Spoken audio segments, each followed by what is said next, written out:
उज्जैन में एक राजा था। ये राजा शारीरिक सुखों में डूबा हुआ था। वो वाकई अपनी मनमर्जी करते हुए जी रहा था। तो उसकी एक पत्नी थी जिसका नाम था पिंगला। तब पिंगला बोली, अगर दो दिल मिलकर एक हो गए हों तब ऐसा ही होता है। तो अगली बार जब वो शिकार पर गया, वो इस चीज को आजमाना चाहता था।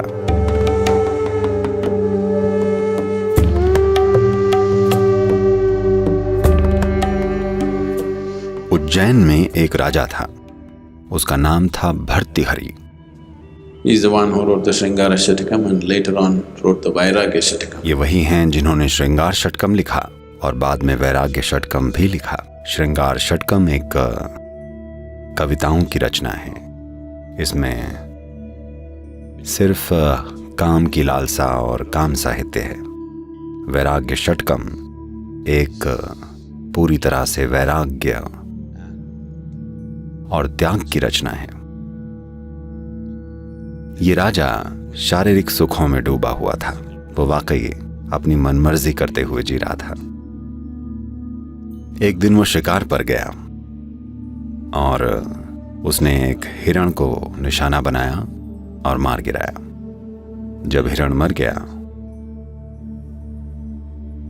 तो मादा हिरण जो उसके साथ ही थी वहीं खड़ी रही। अपनी जान जोखिम में डालकर भी वो वहीं खड़ी रही। राजा ये देखकर हैरान था।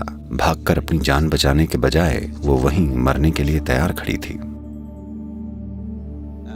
और तभी इसी बीच राजा के साथ शिकार कर रहे सैनिकों में से एक को सांप ने डस लिया और वो भी मर गया। जब वो मरा, उसकी पत्नी आई और जैसे ही उन्होंने सैनिक को आग के हवाले किया तो बड़ी मुश्किल से लोगों ने उस औरत को आग से दूर रखा, क्योंकि वो आग में कूद जाना चाहती थी। तो राजा ये देखकर राजा हैरान हो गया। राजा अपने जीवन में खुद को ही सब कुछ समझता था, उसके सुख, उसकी पसंद वगैरह वगैरह।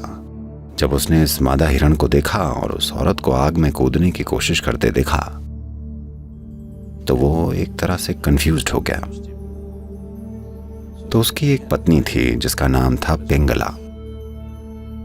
तो वो अपनी पत्नी से बात करते हुए बोला, पता है आज मैंने ये दो घटनाएं देखी, इन्होंने मेरा मन पूरी तरह से कंफ्यूज्ड करके रख दिया है। तब पिंगला बोली, अगर दो दिल मिलकर एक हो गए हों तब ऐसा ही होता है। ये एक स्वाभाविक चीज है। There's nothing amazing about it, there's nothing intriguing about it.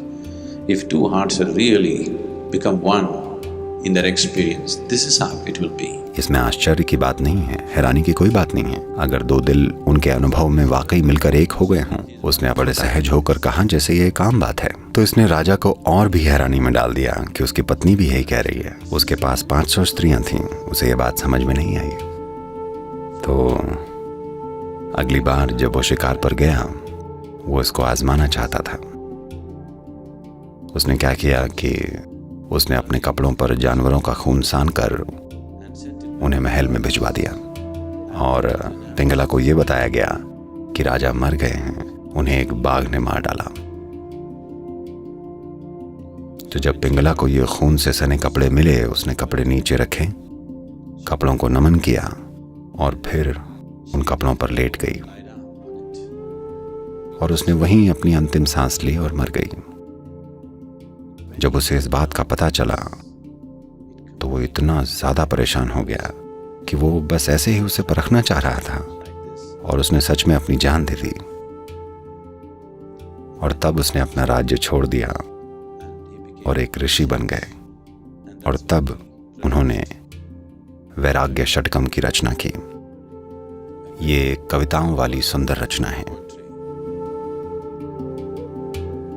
यही स्त्री प्रकृति का स्वभाव है कि नतीजा महत्वपूर्ण नहीं होता, बल्कि उस पल में भावना का आवेश और प्रेम किसी भी नतीजे से ज्यादा महत्वपूर्ण होता है। किसी काम का नतीजा क्या होगा, ये हिसाब लगाना पुरुष प्रकृति का स्वभाव है।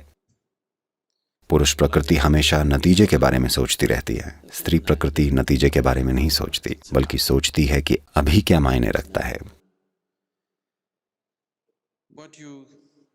आप क्या सोचते हैं या दूसरा क्या सोचता है, ये स्त्री प्रकृति का स्वभाव नहीं है।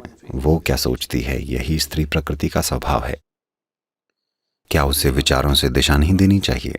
हाँ, देनी चाहिए, अगर बात जीवन के भौतिक या बाहरी पहलुओं की हो तब। पर जब बात जीवन की हो, अगर आप में स्त्री प्रकृति नहीं है तो आप जीवन का आनंद नहीं ले सकेंगे। So this is the nature of the feminine, that it is capable of going beyond itself. तो यही स्त्री प्रकृति का स्वभाव है कि उसमें खुद के परे जाने की क्षमता है। जो अपने से परे जा सकता है, सिर्फ वही आध्यात्मिक प्रक्रिया के लायक है। वो जो अपने आप को बचाना चाहता है, वो आध्यात्मिक प्रक्रिया के लायक नहीं है। शांभवी एक ऐसी चीज है जो आप में स्त्री प्रकृति को प्रज्वलित कर सकती है, क्योंकि अपने आप को अलग रखे बिना ये नहीं हो सकता।